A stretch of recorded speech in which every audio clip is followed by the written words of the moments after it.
Get a little close to the ditch. Oh hey, look at this, I still know how to drive this thing. Thought I'd forget after so long. Yeah, that's how four-way stops work. Been wanting to get out on this thing for a while now, and today was definitely my best opportunity for it. The weather's not the greatest. Cloudy and can't be much more than about 12 degrees right now. It looks like Al was organizing a ride today, heading up towards the St. John River, crossing some ferries. I just don't got the tire for that though. Jeez, I had a quick peek at it before I left. I'm not even sure if I have the tire left to actually do what I'm doing right now, which is just going to Sackville, but we'll try.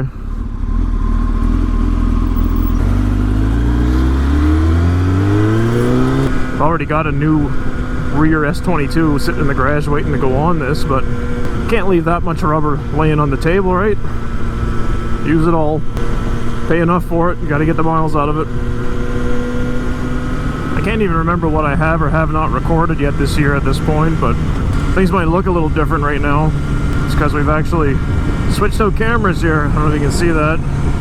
It's a GoPro Hero 8 Black. I've had it since, I don't know, Christmas. Might have used it like 3 times. They weren't exactly real extravagant uses. It was like turn it on and walk around the house with it to make sure it works. That was about it. So we'll throw it on the helmet and see what we think of it. My last GoPro, it was a Hero 3 Silver. You know, the old saying goes, that thing didn't owe me anything. Well,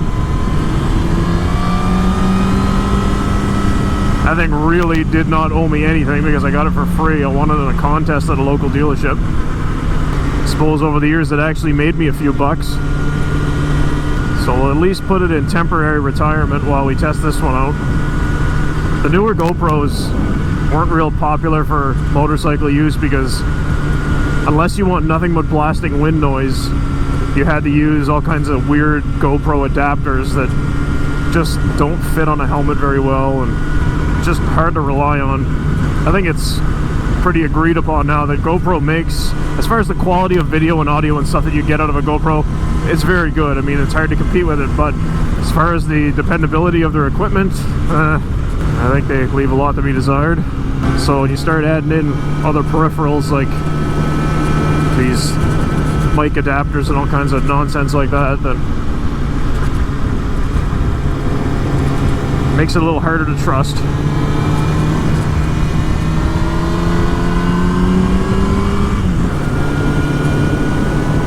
I think this might be the first time this year I get out and actually have a little bit of fun on the bike, you know?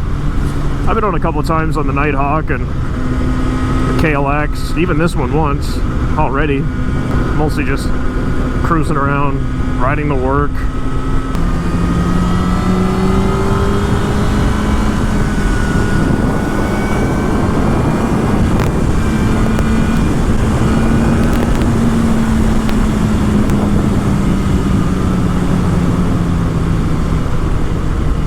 Feels nice to get out and actually wake this thing up.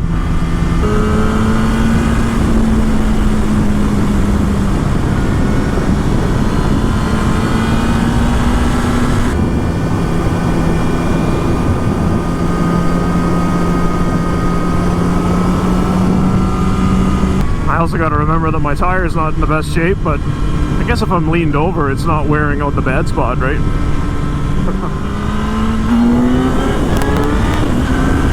Alright, that's not doing the tire any favors. No more of that. So I guess one thing to go over that took place over the winter, something that's really going to eat up a lot of riding hours this summer. Tracy and I have basically, we've decided to foster a little girl.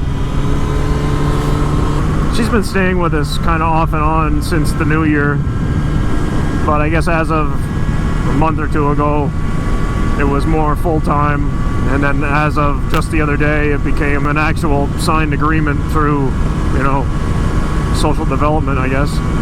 We're going to look after her for at least 3 months. There's all kinds of stories about, you know, how this happened and mom, dad, and her and the whole situation, but I mean, it's really nobody's business. All they need to know is that mom and dad are doing their best to make sure everything turns out all right, and this little baby girl is being well taken care of, and she's safe and happy, and that's all that matters. but she requires a lot of our time, so I don't get so many opportunities to do this lately. Which is why today was like the day to do this, because her and Tracy are gone for the afternoon. Obviously we're both plenty capable of looking after her while the other goes out and does their own thing, but we also understand that it's also a lot easier when both of us are present, and plus she's just great to hang around with. She's about 16 months old at this point. She's at that stumbly toddler stage where she just likes to run around and yell gibberish because she can't quite get the grasp on normal talking yet, but she certainly tries. So yeah, that's what's new at home. As far as what's new out here, well, let's see. Well, there's a GoPro. There's this jacket. For the first time in probably well over a decade, I've decided to pull the trigger on another Joe Rocket jacket. I've always had good luck with these jackets. They've always been pretty well built. I just find over the last decade or so, the designs of them are just horrible. And even now, I only got this plain black one. And again, it's well built. It does everything I needed to do, but it had to be just plain black because the designs they put into them, if there's any color involved or pattern or, I don't know, it just looks weird. And out of the quick checking online that I did, it really seems like the Joe Rocket stuff that is available to us here in Canada now is not the same as what's available in the States. It really looks like they have a better selection available to them. Sure, I could have ordered it from there, but then you're adding in a lot more headaches, extra shipping costs and wait times and nonsense at the border. And over the last year and a half, there's already been enough of that. Uh-oh, I know who that looks like. I don't even know what the speed limit is on this road in particular, but I figured 75 should cut it. I know I've met those guys on this road at 160, and they didn't seem real happy about that, so we'll try 75. A while back there, I passed some little Hyundai. It looked like they were putting in some kind of futile effort to chase me down. I kind of thought, oh, they're probably just attempting to have some fun in the back road here, but it's also totally possible they're another nutcase that, you know, would call the cops and then try to chase me down like some vigilante. Bad part about this road is there's really only one way in and one way out, so it's totally possible to have another cop further up this road waiting, which is exactly how I got caught that last time doing 160. They tease you with new pavement right here, then when it gets to the worst section it ends. Hopefully they pick up where they left off last year and keep going with this. Oh, I just passed Tracy back there. I seen the vehicle go by and I thought that could be her, and then a couple seconds later the phone started ringing. I think they had an outing plan that involved a picnic for lunch, so they may have cut the day a little short. This isn't exactly picnic weather. So I guess we will go to Sackville, have a peek at this rear tire, see what kind of shape it's in, decide where we go from there. Here comes the train.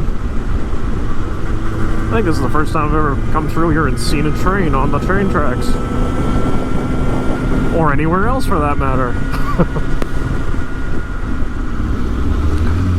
This looks like a good place as any to have a little tire inspection. 35,500. Look at that. For some reason it always looks a little better once I'm out running.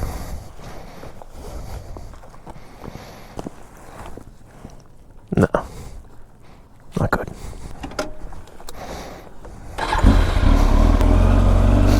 Well, unfortunately it hasn't regrown any new tread, but it hasn't lost that much either, so I'm sure someone will watch this and think there's no way I'd ever ride on a tire like that. It's too unsafe. Now, I wouldn't hop on this thing and, you know, head out on a 400 kilometer day where I'm going to be, you know, wringing its neck with a bunch of my buddies, but as far as out cruising around by myself, keeping within an hour of home and stopping to keep an eye on it, it's not a big deal. After you do this for long enough, you start to see so many sketchy things with tires done by so many people that you kind of know what you can easily get away with without really risking anything. The only thing that really worries me when tires get down this low is that it makes them a little bit more susceptible to punctures, right? Because you could run over something in the road that might not affect a newer tire, but it might be just enough to make this one start to leak. And I'm not talking about some kind of catastrophic blowout either. I mean, it could just, you know, slowly leak out all of its air. You'd notice it, you'd pull over before it happened, but then you're also stuck with a flat tire. I own all the tools and equipment I need to fix flat tires out on the road, you know, but I just don't carry them with me. At least not on short rides. If I'm out for, you know, multi-day rides, I usually throw it in the tank bag. Realistically, I ride with a tank bag a lot now, so I should be putting it in there all the time. Except today, I guess. Another aspect of this camera I'm going to have to get used to. I don't know what it's like for battery life yet. So I guess maybe we'll stop at the lake up here and check that out too. Oh, and back there when I was talking about GoPro peripherals and all kinds of adapters to use a microphone and all that, you know, I made it sound like they're bad and nobody wants to use them. And then I kind of lost my train of thought and I forgot to mention, oh yeah, I'm using one. You can probably see, I don't know if you can make that out or not, but the camera is actually sitting in their media mod case, which again came out to mixed reviews at best, so we'll see how this works out. Alright, stop for a battery swap. That was my first learning experience with this new camera. I learned that battery swaps by themselves are probably not too bad, but when you pair it with the GoPro Media Mod, they're a nightmare. You have to take every single bit of the camera apart, take it out of the Media Mod to change the battery. So yeah, that sucks. As far as battery life goes, that didn't seem horrible. I probably should have checked at what the actual percentage was in the camera. I just looked at the front screen and it was showing, you know, quite low, so I swapped it out. But I guess compared to the old GoPro 3, it doesn't seem too out of the ordinary, I guess. Now since the back tire doesn't look too bad, decided to go home through a roundabout way here. I must really want to go for a ride because this road kind of sucks. Oh, speaking of sucking, I think there may be 2 or 3 turns in this entire stretch of road, and it's in such poor condition you wouldn't dare hit them with any amount of speed. Well, the road that's in poor condition is over, but it doesn't exactly send you out to a very fun road after that either. It pretty much dumps you out on a highway here. We're also a lot closer to the coast right now. I should have known, it's colder out here. I probably should have stepped outside and felt this 12-degree weather for a minute or two before I left. It might have altered my route planning. Not much warmer. This is the weirdest wear strip I've ever seen on a tire. You can see it's growing, but it's not discolored. It's not showing canvas, like, or it's not showing like some other material showing through. Summer's coming. All those fancy convertibles are hitting the streets.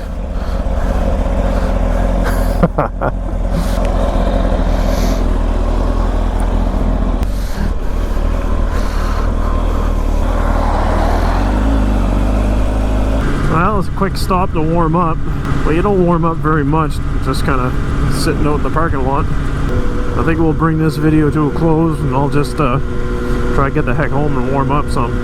So yeah, like the video, subscribe to the channel, leave a comment, ring the bell, click the links, do all that stuff. There's just way too many things involved with this now. But if you don't feel like doing any of that, and you at least watch the video, hey, that's appreciated too.